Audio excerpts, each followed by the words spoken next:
Kwa kutokana na vivuko tulikuwa tunachelewa kuja shule kwa sababu vivuko vilikuwa vinatumia muda mrefu kutoka Kigongo kuja Busisi. Kwa hivyo tulikuwa tunachelewa.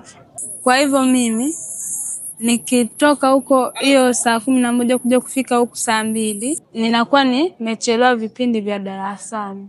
Kwa hivyo daraja hili likishaanza kutumika litaturahisishia kwa shule. Sio lazima nitumie vivuko, hata kwa miguu naweza nikatembea. Daraja hili litanisaidia, nitakuwa nawe kufika shuleni. Mwalimu hatanipa adhabu kama mwanzo.